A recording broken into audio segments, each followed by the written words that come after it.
प्रयास न्यूज मध्य प्रदेश का तेजी से बढ़ता न्यूज चैनल।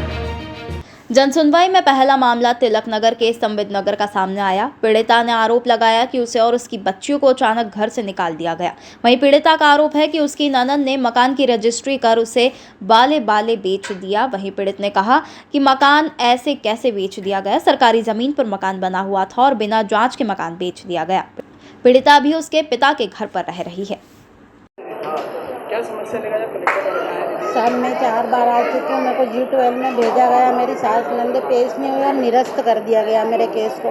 मैं काफ़ी परेशान हूँ। मेरी बच्चियों के लिए ना पिता का सहारा, ना माँ बाप का सहारा, ना कोई भी नहीं है मेरा करने वाला। मैं अकेली परेशान हो रही हूँ, कोर्ट कचहरी नहीं कर सकती। कोर्ट कचहरी कर करके मेरे पति भी मर गए। आज मेरे को बोल रहे हैं कि कोर्ट केस लगा। मेरा खुद का मकान होते सोते पूरी गृहस्थी सहित मेरे को घर से निकाल दिया। आज मैं मेरे बच्चों को लेके कहाँ जाऊँ? 2 बेटियाँ हैं मेरी। क्या बोला गया आपको? मेरे को साहब ने बोला है कि G12 में चले जाना। मैं वहाँ पर गई, उन लोगों ने मेरी कोई सुनवाई नहीं करी। ननद आई थी, बोले हमने इस मकान की रजिस्ट्री करा के इसको बेच दिया। तो कैसे बेच दिया? सरकारी ज़मीन थी, उसकी जांच क्यों नहीं की गई? ये तिलक नगर में, सविन नगर में हमारा घर भगवती नर्सिंग होम के पास में मकान है 16/3। वहाँ पे मेरी सास नंदे रह रही है। मैं मेरे पिताजी के बुजुर्ग पिताजी है, मेरे 72 साल के, उनके पास में रह रही हूँ। वहाँ भी मेरे भाई भौजाई मेरे को रहने नहीं देने। अब शब्द को प्रयोग करते हैं, हर जगह मेरे को नीचा दिखाने की कोशिश करते हैं। मैं आज मेरी 2 बेटियों को लेके कहाँ जाऊँ? मेरे को अगर यहाँ न्याय नहीं मिलता है तो क्यों हमको इस जनसुनवाई में बुलाया जाता है? आपसी पारिवारिक विवाद है जिसको हमने मीडिएशन के माध्यम से वो करने का किया है, प्रयास किया। वहीं एक पीड़ित बड़गोंदा थाना क्षेत्र में भी जनसुनवाई में पहुंचा। पीड़ित ने बताया कि उनकी बड़गोंदा में पैतृक कृषि भूमि है जिसका विवाद हाईकोर्ट में चल रहा है। हाईकोर्ट की तरफ से स्टे मिल गया है। कोर्ट के स्टे ऑर्डर की अवहेलना करते हुए गांव के राहुल जाट ने 40 से 50 लोगों के साथ मिलकर पीड़ित और उसके अंकल के साथ खेत पर मारपीट की। वहीं पीड़ित ने आरोपियों पर राजनीतिक संरक्षण प्राप्त होने का भी आरोप लगाया है। पीड़ित का कहना है कि ऊपर से फोन आ जाने के चलते हमारी कहीं भी सुनवाई नहीं हो रही है और ना ही हमें न्याय मिल रहा है। भैया क्या शिकायत लेकर कलेक्टर कार्यालय आए हैं? कलेक्टर साहब से मिले हैं आप? ग्राम बड़गोंदा में हमारी पैतृक कृषि भूमि है जिससे संबंधित विवाद एक माननीय हाईकोर्ट में चल रहा है और उनके द्वारा अभी हमें स्टे भी प्रदान किया गया है 25 तारीख को। बट उस स्टे आवेदन की अवहेलना करते हुए राहुल जाट द्वारा कल अनावश्यक रूप से 40-50 लोगों को लेकर हमारे खेत पर आए। 3-3, 4-4 ट्रैक्टर उन्होंने चलाए। हमारे मेरे अंकल जो 60 साल के हैं, इनके साथ बुरी तरह से मारपीट की। मैं भी गया, मुझे भी लट से मारा उन्होंने और उनको कोई फ़र्क नहीं पड़ता। वो राजनीतिक संरक्षण के हैं, उनको प्राप्त है और उन्होंने क्लियर बोल दिया हमको कि कोई भी टीआई और कोई भी कलेक्टर हमारा कुछ नहीं कर सकता और हाईकोर्ट का स्टे हमको नहीं मिला है। तो हम मतलब उनका ये कहना कि पर्सनली हमको कोई हमारे खिलाफ आदेश नहीं हुआ है। किसका संरक्षण है? कौन राजनीतिक है? आदरणीय निशान खैरे जी का उनको समर्थन प्राप्त है।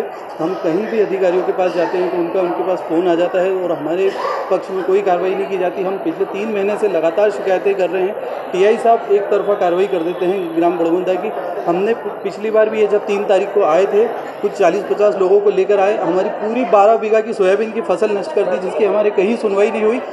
पुलिस को हमने रजिस्टर्ड कंप्लेन करके बुलाया, उनकी प्री प्लान तरीके से उन्होंने 2 घंटे के बड़गोंदा का एक जमीन विवाद का विषय है जिसमें जो एसडीएम तहसीलदार का आदेश है उसको चैलेंज किया गया हाईकोर्ट में और कुछ विवाद की स्थिति है। तो जो हाईकोर्ट का ऑर्डर है, जो भी कानूनी स्थिति है उसी के हिसाब से कार्य किया जाए। इसे तो एसडीएम को निर्देशित किया जाए। वहीं एक पीड़ित किसान सम्मान निधि की मांग को लेकर कलेक्ट्रेट कार्यालय में जनसुनवाई में पहुंचा। पीड़ित का कहना है कि 3 साल से उसे किसान सम्मान निधि से वंचित रखा जा रहा है। उसने कहा कि रजिस्ट्रेशन किया जा रहा है और ना ही पंजीयन किया जा रहा है। पीड़ित ने कहा कि उसके पास 2 बीघा जमीन है। वहीं बताया कि वह महू के ग्राम जोशी गुराड़िया में रहने वाला है। उनका कहना है कि मैं जब भी महू एसडीएम चरण सिंह हुड्डा से मिलने आता हूँ वो मिलते ही नहीं है और बोलते हैं कि तुम्हारे जैसे बहुत आते हैं। क्या समस्या लेकर जब कलेक्टर? मैं कलेक्टर साहब महोदय के समक्ष गया था। मैं 3 साल से परेशान हो रहा हूँ। मुझे किसान सम्मान निधि से वंचित रखा अधिकारियों ने। नए रजिस्ट्रेशन किया, नए पंजीयन किया मेरा। कहाँ के रहने वाले हैं? मैं ग्राम जोशुराड़ा का रहने वाला हूँ। मेरी कृषि भूमि ग्राम जोशुराड़ा में है। 2 बीघा की ज़मीन है करीब मेरी। कितने टाइम से आपको परेशान? 3 साल हो गए मेरे को। क्या कहते हैं आपको? किसान सम्मान निधि का ना तो रजिस्ट्रेशन किया पटवारी ने और ना तहसीलदार ने कोई कार्रवाई की है। आप मिलने मिलने गए उनसे? हाँ, मैं 2 बार तो अपर कलेक्टर ज्योति शर्मा मैडम जी साहब से मिल चुका हूँ।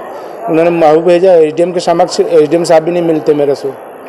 चरण सिंह हुड्डा साहब है एसडीएम साहब, बस वो मिलते ही नहीं हो मेरे को। एक बार तो गार्ड ने मना कर दिया मिलने से कि बोले तुम्हारे जैसे बहुत आते बोले। उनको बताया नहीं कि इनको से एडीएम? अपर कलेक्टर मैडम का लेटर भी दिया मैंने, तो उसने देखा ही नहीं लेटर, मना बोल दिया उसने, बोले बहुत आते तुम्हारे जैसे। ऐसा उन्होंने? हाँ, वो गार्ड ने बोल दिया ऐसा, साहब से नहीं मिलने दिया। और फिर बाद में फिर अपर कलेक्टर साहब से फिर मिला ज्योति शर्मा जी से। उसके बाद में फिर गया मैं 2 बार, तो 2 बार साहब नहीं मिले मेरे को वहाँ पर। अभी आप साहब से मिले हैं कलेक्टर साहब? हाँ, कलेक्टर साहब ने आवेदन लेकर रख लिया, अपने देखते हैं। कुछ नहीं बोला उन्होंने, जवाब नहीं दिया मेरे को। अगर आपकी सुनवाई हुई तो क्या करोगे? बस आत्महत्या का अलावा कोई रास्ता ही नहीं बचा मेरे का। कौन है परिवार में? 5 लड़की मेरी, और बेटा? 1 लड़का। कमाने वाला कौन है आपको? स्वयं मैं ही कमाने वाला। आप खेती वगैरह आप ही करते हैं? उसका केस चल रहा है, प्रकरण चल रहा है। आपका नाम? राजेश पटेल, कहाँ से आप? जोशीपुरालिया, ग्राम जोशीपुरालिया। एक किसान के द्वारा शिकायत करी गई है कि सम्मान निधि प्राप्त नहीं हुई है। क्या उसके लिए वो पात्र हैं अथवा अपात्र हैं, इन चीज़ों के परीक्षण के लिए उस आवेदन को टीएल विभाग किया गया। महिला भी आई थी सर, एक बच्ची है उसकी? वहीं आज जन सुनवाई में उद्योग नगर पालदा में रहने वाली एक महिला शिकायत लेकर पहुंची। महिला ने बताया कि ग्लूकोज फैक्ट्री के सामने बने हमारे 3 घर तोड़ दिए गए। पीड़िता ने कहा कि हमारे घर के पीछे द्वारका गुप्ता की मिल है, जिसे 4 दलालों ने खरीदा है। अब वो हमें पैसे के दम पर वहां से हटाना चाहते हैं। पीड़िता का आरोप है कि हमारे घर पर कुछ गुंडे भी पहुंचाए गए थे और हमारे घर में आग लगाने की कोशिश की गई। इसी की शिकायत लेकर वह आज जन सुनवाई में पहुंची। वही मामले में कलेक्टर ने पीड़िता को 4 दिनों में जवाब देने की बात कही है। पीड़िता का आरोप है कि बिना नोटिस दिए निगम ने हमारे मकान तोड़ दिए। क्या मामला है, कहाँ से आए? सर, ये 2 उद्योग नगर पालदा का मामला है। ग्लूकोज फैक्ट्री के सामने ये 3 घर थे हमारे, और 3 घर तोड़े गए हुए हैं। हाँ, 3 घर तोड़े गए हैं। पीछे हमारे घर के पीछे द्वारका गुप्ता की मिल है। उस मिल को 4 दलालों ने खरीदा है और वो दलाल अब हमको पैसे के दम पे हटाना चाहते हैं। अभी बीच में उन्होंने दूधिया के दतोदा के कुछ गुंडे पहलवान पहुंचाए थे।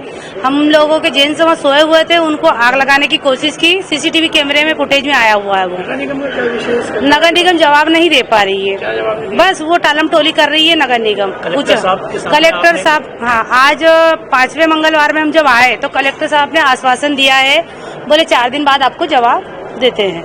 कौन अधिकारी, जिसको कुछ अधिकारी पर अपने आरोप भी लगाया है? अतुल क्या नाम है? इंडोलिया। नहीं, वो मैडम लता अग्रवाल मैडम। क्या करा उन्होंने? वो उनके किराएदारों को हम लोगों को बोल रही है कि किराएदारों को क्या नोटिस दे। हम किराएदार होते हैं तो 50-60 साल से रहते हैं क्या वहाँ पे? रजिस्ट्री किसके नाम से? हम 3-4 के नाम से है। हम 4-3 घर के रहने वाले हैं और 10 से 12 परिवार वहाँ पे। दिया गया है क्या? हाँ सर, कब हुई थी ये कार्रवाई? ये 14 तारीख को। नोटिस वगैरह कुछ भी नहीं दिया गया? नहीं, नोटिस नहीं दिया हुआ है। क्या कहा गया कलेक्टर साहब ने? आश्वासन दिया है कलेक्टर साहब ने, क्या आश्वासन? यही कि 4 दिन बाद आपको जवाब मिलेगा। आपका नाम है? साधना राजौरे, कहाँ से? 2 उद्योग नगर पालदा से।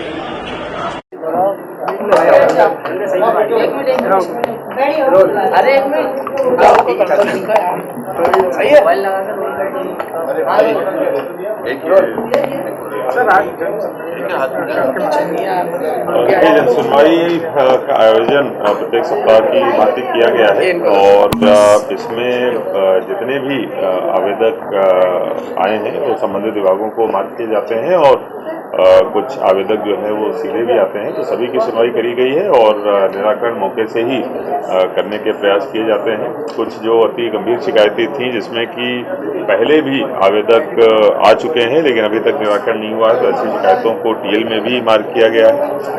जो शिकायतें हैं ज़्यादातर उनको सीएम हेल्पलाइन में भी हम लोग दर्ज करते हैं जिससे कि उनका फॉलोअप भी हो सके और इसके साथ साथ संबंधित अधिकारियों को दूरभाष पे भी तत्काल कार्रवाई के निर्देश दिया। सर, लगे कुछ सीबीआई आए थे उन पर?